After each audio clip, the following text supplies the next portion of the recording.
You won't believe the amount of money available in just this one type of grant. I just secured one of them myself for $100,000. But they are hard to find, so watch this video to learn what they are, how they work, and how you can apply. First, we need to learn a very important phrase for the rest of this video: donor advised fund. They're also known by a nickname, the first three letters of each word, or DAF. Donor advised funds are catching on big time with donors at all levels, so it is important to learn this information because it is changing the world of grant making, and it's changing how you apply for grants. How does a DAF work? We'll take 5 steps to find out. Step 1, the donor. This is an individual, a family, or maybe colleagues who come together to work for a common cause. They have a starting amount of money that they wish to use for the public good. The donor works with a financial advisor to establish a donor-advised fund. The donor then gives cash, stocks, or other assets to this fund and gets a tax break. Once they create the DAF and make the donation, they no longer own the money and they cannot get it back. But they can add more to it and they get to say how grants are made from their DAF. As I post this video, there are nearly 2 million DAFs in existence, and they have an average of $115,000 in their fund. Are you with me so far? Step 2, the sponsor. The financial advisor who helped the donor start the DAF works for the sponsor, which can be a large investment house with names you might know, like Fidelity or Schwab, or universities, hospitals, religious institutions, or your local community foundation. The sponsor manages the DAF for the donor. To put it in very general terms, because I am not a fund manager, the sponsor pools all of these DAFs together and invests them, which adds to the total amount available in each DAF for grants. Are you still with me? Step 3, the grant. Here you can see how these grants got their name.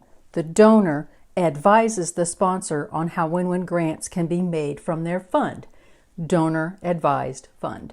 DAF grants go overwhelmingly to nonprofit organizations that are registered with the Internal Revenue Service. That is to reduce scams or other improper payments. Once the donor tells the sponsor to write a grant check, the sponsor will conduct research on the nonprofit to make sure it is operating legally and that funds will be used for the intended charitable purpose. Here's where your nonprofit comes into the process. Step 4, the nonprofit. Friend, have you seen yet in this video where you apply for these grants? If you answer no, you are correct. These are not open grants that you apply for as you might with a foundation, a corporation, or the government.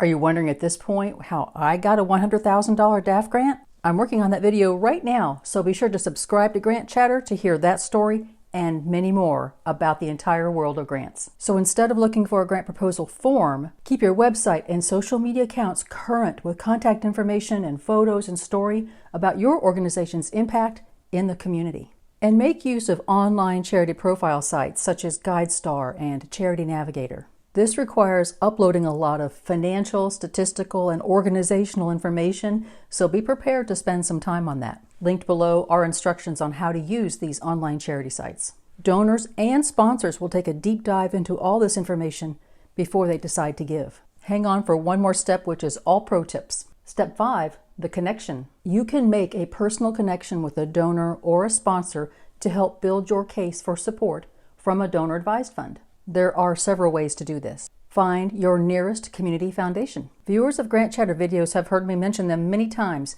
because they are powerhouses in local support. They have staff who manage these DAFs, and you meet with these managers to determine whether the donor would be interested in supporting your work. I have a searchable directory of community foundations in the U.S. and across the globe linked in the description below. You can also network with financial advisors in your region. They are the ones recommending DAFs to their clients and might also be able to recommend your nonprofit to receive a DAF grant. But you can also connect with the donor. These may be existing donors to your organization, volunteers, board members, or people they know. Your board members and senior staff should be actively networking in the community to make more donors aware of your organization's work. After all this, you may be asked to write some form of proposal to be considered for a grant from a DAF. If so, this video will walk you through the process. Or if you'd rather investigate other kinds of grants for your nonprofit, check out this video. I'm Tiffany. Thanks for watching. Choose one of these videos to watch next, and I'll see you there.